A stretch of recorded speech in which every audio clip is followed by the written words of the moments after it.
Janë duke vazhduar përpjekjet e Deçanasve për të gjetur një zgjidhje për tokat e kontestuara të manastirit të Deçanit. Situata u tensionua sërish pas paraqitjes së një memorandumi nga ambasada gjermane, i cili kërkon të pranohet vendimi i Gjykatës Supreme sipas të cilit tokat e kontestuara i takojnë manastirit. Rasim Selmanaj i tha gazetës Jeta në Kosovë se të martën është duke u mbajtur një takim në mes të asamblistëve të gjitha partive politike. Sipas Selmanajt, kjo gjë është mirë, me që situata nuk po shihet si problem i vetëm një partie, por i të gjithëve. Ramush Haradinaj bashkë me Rasim Selmanajn, kryetari i komunës së Deçanit, që vjen nga radhët e AAK-s, kanë mbajtur të hënën e javës së kaluar një takim me qytetarët rreth çështjes së tokave të manastirit të Deçanit.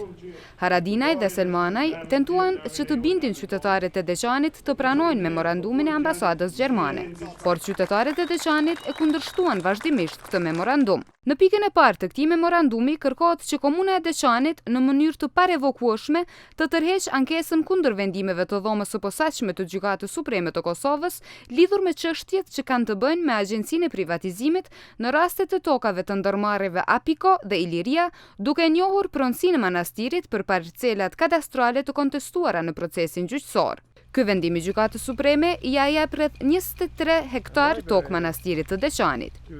Sipas Haradinajt, me pranimin e këtij memorandumi do të zhbllokojë situata e cila, siç tha ai, e ka bllokuar zhvillimin ekonomik të komunës së Deçanit. Deçani i kthehet pushimorja me krejt territorin që ka, i jepet komunës, që nuk është pronë e komunës, por është pronë ndryshe.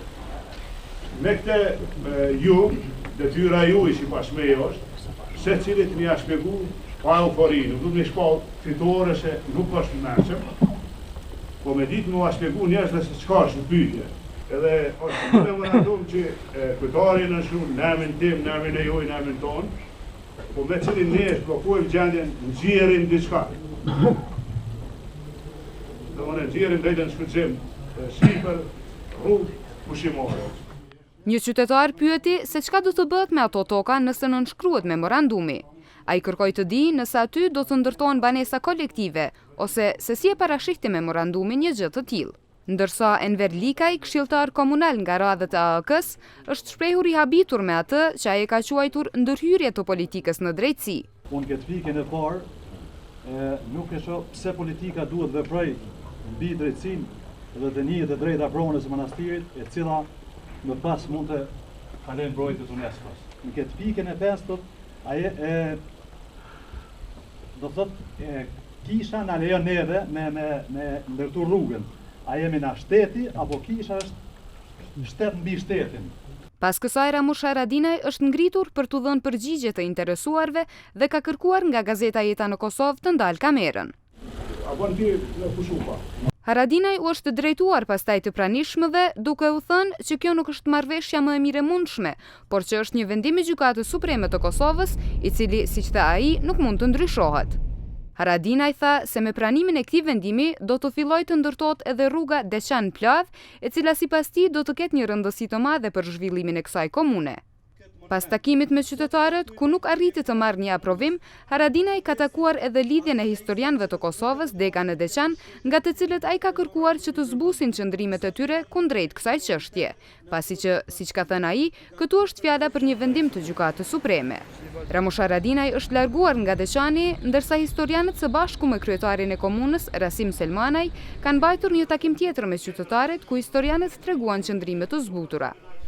Ky memorandum është tash për tash në këtë stad është zgjidhja vetme më e mira, do thoya, ose më e mundshme për me zgjidh këtë ngërsh politik, do të këtë ngërsh gjyqësor. Realisht vendimin e ka pru Gjykata e Kosovës, e kanë pru institucionet e Kosovës, nuk e ka pru kurkush tjetër. Por të zbutur nuk u treguan qytetarët. Përkras, ne jemi vendimars, se toka është e jana, problemi është i jani. Edhe du me e ditë pse ky memorandum po lyp më tërhek për gjykate, pa dija nga gjykata. A i kemi institucionet të gjykatës mvarnë nga politika, apo ta kryjnë detyrën. Pse është tonë kryj presion? A i parë që do të bënë ambasada Gjermane si avlenë është 12.000. Visa mi hegremada të 3 karrika më shtru. Asë njenin nga ju këtu, s'ka autoritet me vendos për ato toka. Vis dhe së nështë. Ju jeni përkras për të mirë,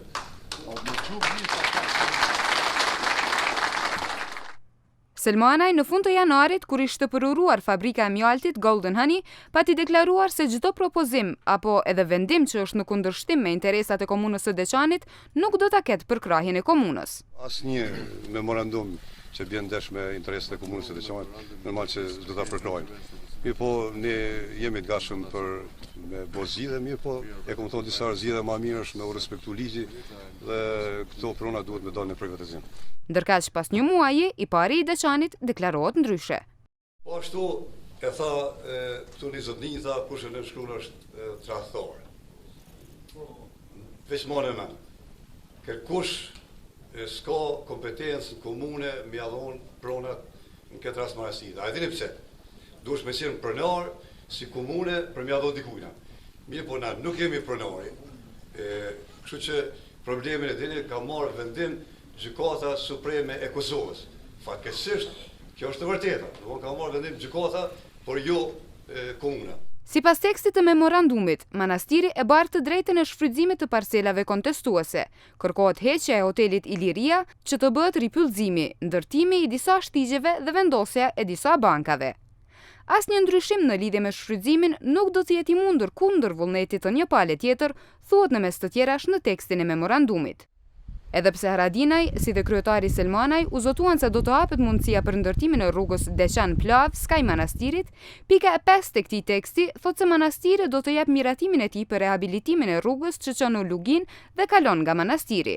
Ndërsa komuna siguron që rehabilitimi nuk do të tejkalojë gjerësinë e tanishme të rrugës brenda kufirit të përcaktuar me rregullat për zonat e veçanta të mbrojtura. Një grup prej rreth 200 qytetarësh të komunës së Deçanit, të organizuar nga Lidhja e Historianëve të Kosovës, u mblodhën në mesditën e së premtes në qendër të qytetit për të protestuar kundër memorandumit të mirëkuptimit. E jazin e Deçanit që vaditin 15 katon me këtu, e ka blokua e s'kemas me vadit një kopshta dishka. U lutëm që kyqimet që kanë atësunon e pivotojmë për toka tona, për mal tonim. As një gisht që alëshojmë kish, as kokujna, as kërkuj që alëshojmë. Jo, boc, s'kemi na që të coba i kemi pas tonat. Manastirit janë dhënë në posedim 23 hektarë të pronave që në evidencat katastrale të vitit 1932 dhe në vitin 1956 ju takonin banorëve të Deçanit. E më vonë, me shpronësimin e tyre, evidentohen në emër të këtyre ndërmarrjeve. Të gjitha këto transaksione juridike janë bërë duke u bazuar në kontratën mbi faljen e këtyre pronave manastirit të Deçanit. Në anën tjetër, as Asamblea Komunale e Deçanit në mbledhjen e saj të premten nuk ka pranuar as që të futet në rend dite diskutimi rreth kësaj çështjeje, duke shtyrë për një mbledhje tjetër. Në procesin gjyqësor në mes të kompanive, Iliria, Apiko dhe Komuna e Deçanit kundër manastirit të Deçanit, palën ankuese e përfaqëson zyra ligjore e UNMIK-ut. Brenden Varma, zyrtar për informim në UNMIK, i tha gazetës Jeta në Kosovë se ky institucion nuk ka koment rreth memorandumit të ambasadës gjermane.